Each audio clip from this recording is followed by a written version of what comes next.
In Islam, we believe that human beings have been made only to two sexes, male and female.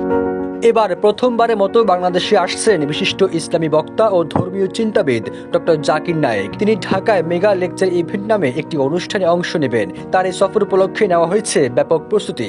গণমাধ্যমকে এমন তথ্য নিশ্চিত করেছেন আয়োজক সংস্থা স্পার্ক ইভেন্ট ম্যানেজমেন্টের প্রোপাইটার আলিরাজ। তিনি বলেন, প্রাথমিক পরিকল্পনা অনুযায়ী চলতি বছরের 28 নভেম্বর ঢাকায় ডক্টর জাকির নায়েকের প্রথম প্রোগ্রামটি হবে। গণমাধ্যমকে আলিরাজ আরো বলেন, সবকিছু ঠিক থাকলে আগামী 28 নভেম্বর ঢাকায় আসবেন ডক্টর জাকির নায়েক। তার নিজেরই একটি অনুষ্ঠানে অংশ নেবেন তিনি। তবে প্রাথমিকভাবে ঢাকার আগারগাঁয়ে এই অনুষ্ঠান করার চিন্তাভাবনা চলছে। আগামী 20 অক্টোবর এক কনফারেন্সের মাধ্যমে ডক্টর জাকির নায়েকের এই সফর ঘিরে আয়োজনের বিস্তারিত সময়সূচি এবং স্থান ঘোষণা করা হবে। তবে কেবল ঢাকাতেই নয়, ঢাকার বাহিরেও এই প্রোগ্রাম করার পরিকল্পনা নেওয়া হয়েছে বলেও জানায় আয়োজক সংস্থা। ওয়ালটন এখন দেশের সীমানা পেরিয়ে পৌঁছে গিয়েছে 50টিরও বেশি দেশে।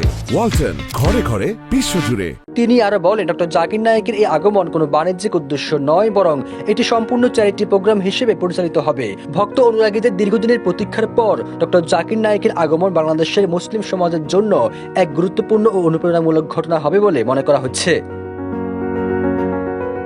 ডক্টর জাকির নায়েক 1965 সালের 18 অক্টোবর ভারতের মহারাষ্ট্রের মুম্বাইয়ে জন্মগ্রহণ করেন। জাকির নায়েক ইসলাম ধর্ম সম্পর্কিত অনেক বিষয়ে বক্তব্য বিতর্ক করে বিশ্বব্যাপী ব্যাপক পরিচিতি পান। তিনি বক্তৃতার মাধ্যমে ইসলাম ধর্ম সম্পর্কে বিভিন্ন বিষয় পবিত্র কোরআন ও হাদিসের আলোকে ব্যাখ্যা বিশ্লেষণ করেন। সবুজ আলম, নিউজ ডেস্ক, ইত্তেফাক।